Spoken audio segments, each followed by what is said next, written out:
A queda dos golpistas começou e o inelegível Jair Bolsonaro finalmente está prestes a ser julgado pelos seus crimes, já que provas inéditas apontam que o ex-presidente arquitetou a tentativa de golpe de Estado e ajudou no desenvolvimento de uma minuta de golpe. Esse movimento também levou uma turba de aloprados no dia 8 de janeiro para Brasília, que virou palco de um ato antidemocrático quando um grupo de extremistas da direita invadiu e depredou as sedes dos três poderes. Agora, o ex-presidente Jair Bolsonaro manifesta apoio à anistia para os envolvidos, mas que mesmo salvar a própria pele. A impunidade parece cada vez mais insustentável com a investigação avançando, e o ministro Alexandre de Moraes negou o pedido da defesa de Jair para ter acesso à delação premiada de Mauro Cid. Diante dos inquéritos abertos, a dúvida é: o que falta para Bolsonaro ser preso? Antes de ver essas e outras notícias, se inscreva no canal, ative o sininho para receber as notificações e ficar por dentro de todas as notícias da política aqui no canal da Mídia Ninja. O relatório final da Polícia Federal está prestes a apresentar novas provas sobre o envolvimento do ex-presidente Jair Bolsonaro e de seus aliados em uma tentativa de golpe de Estado que resultou nos ataques de 8 de janeiro. Segundo o G1, as novas mensagens encontradas nos dispositivos eletrônicos dos investigados se referem ao plano golpista discutido em reuniões realizadas no Palácio da Alvorada, após o ex-presidente sair derrotado por Lula nas eleições de 2022. Os relatórios apontam diversas irregularidades relacionadas ao governo Bolsonaro. Entre elas estão as milícias digitais, a falsificação de cartões de vacinação e os desvios de presentes recebidos por Bolsonaro de autoridades estrangeiras, incluindo as joias da Arábia Saudita. A Procuradoria-Geral da República não se pronunciou, pois ainda aguarda a parte final do inquérito sobre a tentativa de golpe da extrema-direita, que está sempre disposta a sacrificar a democracia em benefício de seus interesses retrógrados. O ministro Alexandre de Moraes votou para rejeitar 2 pedidos feitos por Jair Bolsonaro relacionados às investigações que miram no ex-presidente. Um recurso solicita acesso aos depoimentos da delação premiada de seu ex-ajudante de ordens Mauro Cid. No segundo recurso, o inelegível pede que o relatório detalhado sobre a quebra de sigilo de Cid não seja considerado na investigação. Elas incluem um suposto vazamento ligado a um ataque hacker ao TSE em 2018, tentativas de golpe de Estado, venda de joias recebidas da Arábia Saudita, inserção de dados falsos de vacinação contra a Covid-19, entre outras delações. Moraes afirmou que as investigações estão em andamento na Suprema Corte, com várias diligências ainda em curso, e por isso, a defesa de Bolsonaro não tem direito de acessar os depoimentos de Mauro Cid. O ministro do STF, Gilmar Mendes, criticou o pacote de medidas anti-STF em tramitação na Câmara dos Deputados proposto pela bancada de extrema-direita, que limita o poder de decisão do Judiciário. Mendes afirmou à CNN que proibir liminares do STF pode causar danos irreparáveis, considerando que já existem limitações nas normas internas da própria Corte. O ministro lembrou que, nas leis que tratam da ação direta de inconstitucionalidade, já é necessário ter pelo menos 6 votos para conceder uma liminar. Ele citou como exemplo uma das controversas medidas do governo Bolsonaro, que determinou o fornecimento dos telefones de todas as pessoas do Brasil ao IBGE. Gilmar Mendes disse que houve preocupação que os contatos fossem parar nas mãos dos bisbilhoteiros do Gabinete de Segurança Institucional da Presidência, mas a ministra Rosa Weber concedeu uma liminar suspendendo a transferência desses dados. Por isso, ele é a favor de um sistema que permita decisões monocráticas em casos urgentes. O bolsonarista e ex-ministro da Justiça, Anderson Torres, depôs nesta segunda-feira à Polícia Federal sobre a atuação da Polícia Rodoviária para dificultar o deslocamento de eleitores durante as eleições de 2022. Ele é investigado por uma suposta ação para impedir que eleitores do presidente Lula, que derrotou o Bolsonaro, chegassem aos locais de votação no Nordeste. Sua defesa vai pedir a reconsideração do indiciamento, alegando que ele aconteceu antes do término do inquérito policial. Ao todo, mais de 2.000 bloqueios foram realizados na região pela PRF, sob o comando do ex-diretor-geral Silvinei Vasquez, que foi indiciado e preso. Em maio do ano passado, Anderson Torres prestou seu primeiro depoimento sobre o caso e afirmou ter recebido de Marília Alencar, ex-diretora de inteligência, um levantamento sobre os resultados do primeiro turno das eleições, mas negou ter compartilhado o documento. O ministro de Minas e Energia, Alexandre Silveira, declarou durante uma coletiva de imprensa na última segunda-feira que o governo federal deu um prazo limite de 3 dias para a Enel restabelecer grande parte da energia elétrica em São Paulo. Silveira afirmou que a empresa não tinha previsão de entrega dos serviços à população. Em contrapartida, ele disse que ela cometeu um grave erro de comunicação e de compromisso contratual com a sociedade de São Paulo de não dar uma previsão objetiva. Quase 3.000 funcionários estão disponíveis para a distribuidora, além de 200 caminhões e 50 equipamentos. O atual prefeito Ricardo Nunes afirmou que não existe nenhuma falha da prefeitura referente ao apagão, mas Alexandre Silveira confirmou que 50% dos eventos foram causados por árvores caindo em cima do sistema de média e baixa tensão em São Paulo.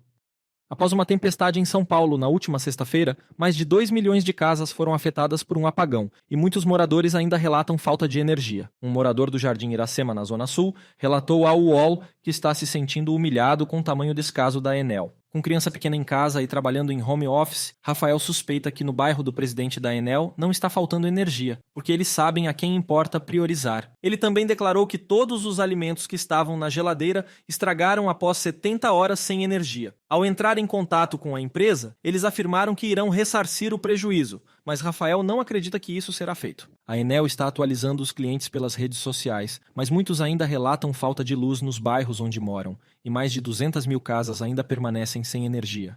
Após o apagão em São Paulo durar mais de 70 horas em diversas regiões, a Associação Brasileira de Bares e Restaurantes entrará com uma ação contra a Enel. A entidade pedirá indenização em cerca de R$20 mil por estabelecimento afetado devido à falta de energia elétrica. A ação coletiva é destinada a aproximadamente 5 mil associados. Segundo a CNN, o pedido total de indenização ficaria em torno de R$100 milhões por danos morais e financeiros. A Abrazel estima que cerca de 50% dos 155 mil estabelecimentos tiveram prejuízo devido à demora para restabelecer a luz. A Enel informou em nota que os técnicos seguem atuando para restabelecer o serviço. 250 mil clientes na região metropolitana de São Paulo ainda permanecem sem luz desde a última sexta-feira.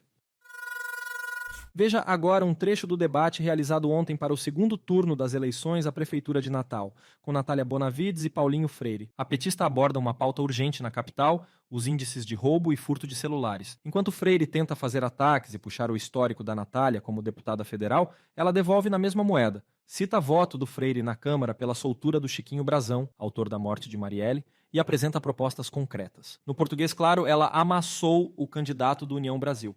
Vamos falar sobre furto? O senhor tem me atacado descaradamente, criminosamente, até em seu programa de TV, através de blogueiros que você paga, de forma mentirosa, para dizer que existiria um projeto para legalizar roubo de celular, para legalizar furto. Isso é uma mentira deslavada. Um projeto que existe, que na verdade aplica o entendimento que já acontece hoje no STF, é para que uma mãe desesperada que tenha subtraído um item alimentício de pequeno valor tenha o mesmo tratamento, por exemplo, que um empresário que sonega impostos, que, como você sabe, tem alternativas à prisão. Eu queria saber se, além de mentiras, o senhor tem alguma proposta específica para tratar desse tema em Natal, porque no meu plano de governo nós temos. Candidato Paulinho Freire, tempo de resposta. Olha, a questão da mentira, quem é useiro e viseiro de fazer é o partido da senhora, né? Que faz campanhas com fake news, inclusive um assessor da Fundação José Augusto, um tal Donizete, bota lá que eu for canalha. Aí o outro, Rodrigo Bico, que ganhou uma licitação, sei lá, uma concorrência, ele tem um projeto de 1.800.000 para fazer oficinas, né, na cultura. E em 4 meses, ele fez 2 oficinas online. Esse cidadão, ele chega e diz que eu não posso ser prefeito de Natal, porque eu sou branco, eu sou hétero e eu sou velho. Você, velhinho, que está aí assistindo esse debate, a discriminação é aquela coisa, o discurso é um e a prática é outro. Defende os idosos, defende as minorias e a prática é completamente diferente. Mentira que exista um projeto para liberar furto e liberar roubo. Eu perguntei alguma proposta do candidato em relação a esse tema e vocês viram que ele não respondeu. Na verdade, é assim, é porque atrás das telas, para disseminar mentira, para disseminar ataque odioso, todo mundo é muito valente. Mas quando a gente chega assim, olho no olho, de repente, toda a concentração acaba. Porque não dá, né, candidato, para você trazer uma proposta específica para combater furto e roubo em Natal. Mas Vou te dizer o que é que tem no nosso plano de governo sobre isso. Inspirados numa proposta que está acontecendo no Piauí e que já foi capaz, inclusive, de diminuir quase pela metade, só no primeiro ano de funcionamento, nós colocamos no nosso plano de governo um programa que vai permitir que os celulares que sejam roubados ou que sejam furtados tenham o e-mail, que é aquele códigozinho que cada celular tem o seu, que nem a impressão digital que a gente tem, eles sejam rastreados. Isso vai permitir que o crime de receptação, ou seja, quem pega aquele celular que é fruto de um crime e tenta repassar, que ele fique inviável, porque vai ter sufocado a sua lucratividade. Já está acontecendo no Piauí, inclusive o governador de lá, fiquei muito feliz, me mandou um vídeo de apoio dizendo que sua equipe está à disposição para a implementação desse programa em Natal.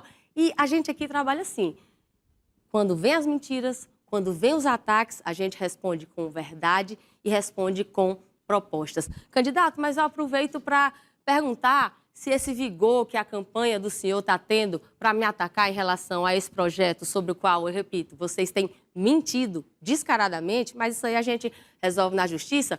Por que esse vigor não veio, por exemplo, na hora que o senhor teve a oportunidade de votar se deveria permanecer preso o deputado federal do seu partido, miliciano, que mandou matar a vereadora Marielle? O senhor votou para ele ficar solto. O senhor também, quando foi presidente da Câmara de Vereadores e aconteceu uma agressão a uma jornalista dentro da Câmara Municipal, o senhor não permitiu sequer que houvesse uma investigação sobre esse caso. Disse que tinha que ser arquivado sem investigar, mesmo que o parecer da Procuradoria da Câmara fosse para que houvesse a apuração. O senhor, quando teve a oportunidade de votar na reforma trabalhista, disse que as armas deveriam ter um imposto diminuído, mesmo sabendo que quando você diminui o imposto de um item, aumenta o resto do imposto, como, por exemplo, para o arroz e para o feijão. Então, o que eu queria ouvir do senhor, já que a primeira pergunta o senhor não conseguiu responder, né, não conseguiu falar de nenhuma proposta para combater roubo e furto na nossa cidade, era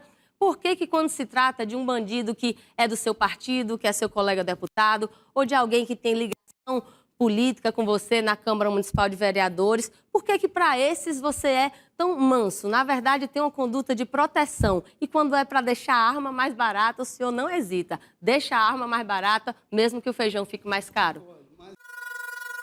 Continue acompanhando o canal da Mídia Ninja para ficar por dentro das notícias mais quentes do Brasil.